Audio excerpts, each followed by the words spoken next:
Alhamdulillah wassalatu wassalamu ala Rasulillah wa ala alihi wa sahbihi wa man ittaba'a hudah ila yaumil qiyamah wa ba'du. Ikhwani rahimani wa rahimakumullah. Tadi imam kita hafizahullah taala membacakan kita surat Al-A'raf ya, yang menceritakan tentang beberapa nabi dan rasul, bagaimana dakwah mereka dan bagaimana sikap kaum mereka ketika mereka mendakwahkan dakwah yang hak, mendakwahkan agama yang benar. Yang pertama tentang Nabi Nuh alaihissalam, ketika beliau berdakwah, kaumnya mengatakan, inna lanaraka fi dhalalin mubin, sesungguhnya kami melihatmu di dalam kesesatan yang nyata.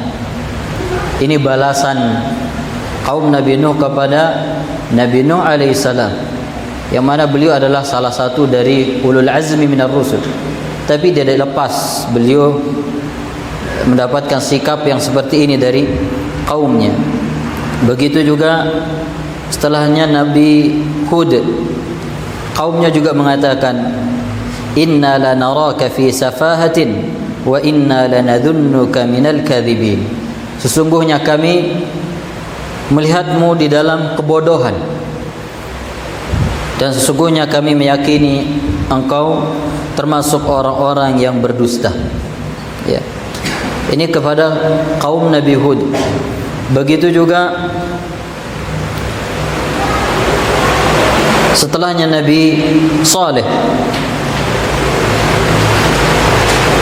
kaumnya juga demikian. Ya.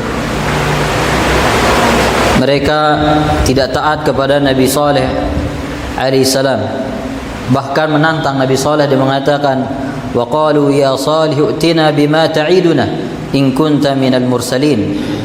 Mereka mengatakan, wahai Saleh, datangkan kepada kami apa yang engkau janjikan, yaitu dari azab Allah Subhanahu wa taala, jika engkau benar-benar seorang rasul.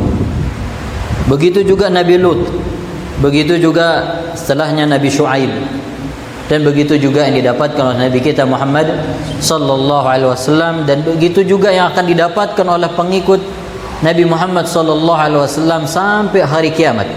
Tidak akan lepas dari sikap-sikap yang seperti ini.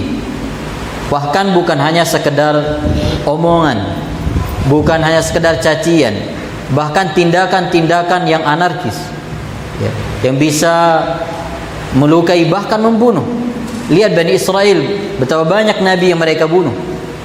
Waraqah bin Naufal pernah menyampaikan kepada Nabi sallallahu alaihi wasallam, dia mengatakan, ma jaa ahadun bima ji'ta bihi illa udhi, tidaklah ada orang yang datang seperti yang kau bawa ini melainkan dia akan dimusuhi.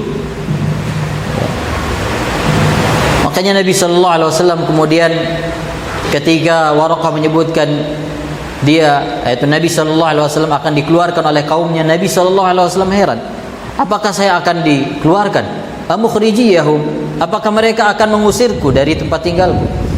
Karena selama ini Nabi sallallahu alaihi wasallam adalah orang yang baik, orang yang mereka hormati. Tapi ketika menyampaikan dakwah, maka berbeda sikap manusia. Maka ikhwan fillah rahimani wa rahimakumullah, kalau kita berada di jalan dakwah ini, kita harus sabar. Kalau kita akan terus mengurus setiap ucapan manusia, maka akan banyak waktu kita yang habis. Tapi berusahalah kita untuk istiqamah di atas dakwah, berusaha untuk menuntut ilmu, mengamalkannya, menyampaikan sesuai dengan kemampuan yang bisa kita sampaikan. Adapun ucapan orang, omongan orang, tuduhan orang, cacian orang, tidak perlu kita hiraukan, tidak perlu kita tanggapi berlebihan. Sekiranya bisa kita jelaskan, kita jelaskan. Cukup secara ilmiah, dengan penuh hikmah, dengan penuh adab, maka itu kewajiban kita. Selebihnya kita serahkan kepada Allah Subhanahu wa taala, karena kita tidak akan pernah mampu menjadikan semua manusia ridha dengan apa yang kita sampaikan. Imam Syafi'i rahimahullah mengatakan, ridha an-nas ghayatun la tudrak. Ridha manusia adalah tujuan yang tidak bisa didapatkan. Kalau para nabi diperlakukan seperti itu, dicaci maki, disebut sesat, disebut gila, disebut tukang sihir disebut bodoh, apalagi dengan kita. Maka apabila kita mendakwahkan dakwah ini dan mengamalkan apa yang kita pelajari di dalam dakwah yang hak ini, maka kita harus sabar sampai kita bertemu dengan Allah Subhanahu wa taala dan sampai kita bertemu dengan Nabi sallallahu alaihi wasallam. Nabi sallallahu alaihi wasallam menyebutkan ana faratukum 'alal haud. Nabi sallallahu alaihi wasallam menunggu kita sampai di telaga beliau nanti. Maka apakah kita bisa istiqamah di atas al-haq ini, di atas sunnah Nabi sallallahu alaihi wasallam, di atas tauhid? Maka ini butuh taufik dari Allah Subhanahu wa taala, dan cara kita adalah terus belajar, beramal dan berdoa kepada Allah Subhanahu wa taala, dan jauhkan sebab-sebab yang bisa menjerumuskan kita ke dalam kebinasaan, ke dalam maksiat, kesesatan dan yang lainnya yang bisa mengeluarkan kita dari siratul mustaqim.